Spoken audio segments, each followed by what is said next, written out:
Only a century ago, video calls could not even be imagined. But what if I told you that the Quran hinted at this technology 1400 years ago? And not only that, carrying people from one continent to another by airplanes, curing blindness, and many other technological advancements. The Quran is a book that contains many secrets. It is full of messages and signs that are hidden in a subtle way for every era. So far, we have witnessed many of its scientific miracles. From the expansion of the universe to the stages of embryological development, from the darkness of the deep seas to the layers of the atmosphere. Many scientific facts were pointed out in the Quran centuries before they were discovered. But what if there's even more? What if we have only scratched the surface and there's still so much left to uncover? What if even clues to future technologies are hidden inside its verses? If you're ready, let's explore them one by one. In Surah Al-An'am, we see the following verse: وَلَا رَطْبٍ وَلَا يَابِسٍ إِلَّا فِي كِتَابٍ مُبِينٍ. Meaning, not even a leaf falls without His knowledge.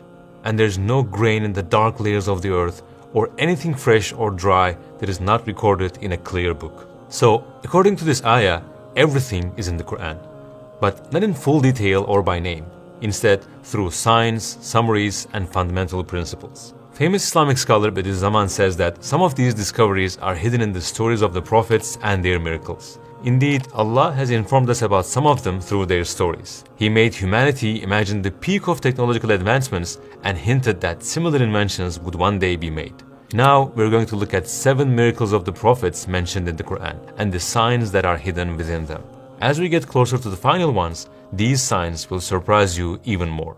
In Surah An-Naml, verses 38 to 40, a truly fascinating event is described. According to these verses, Sulaiman a.s. asks for the throne of Queen of Sheba to be brought to him from a very distant land. And someone who had knowledge from the scripture says he can bring it in the blink of an eye. And immediately, the throne appears right before Sulaiman a.s. So the throne, which was in Yemen, somehow either becomes physically present or is seen as an image in Damascus, which is thousands of kilometers away. Additionally, they could see the people around the throne and hear their voices too. The Quran gives remarkable signs here. Despite being revealed 1400 years ago, it describes how objects or their images can be quickly transported or transmitted over long distances. And it does so through an actual historical event. And we see that today we can actually transmit images and sound through the internet and television in just a few seconds. Isn't this event in the Quran very similar to live broadcasts, images we get from projectors, cameras, or even modern holograms that we have nowadays? But how could something like this be mentioned in the Quran when it was completely unimaginable 1400 years ago? Once again, we see a clear proof that the Quran cannot be the word of a human being.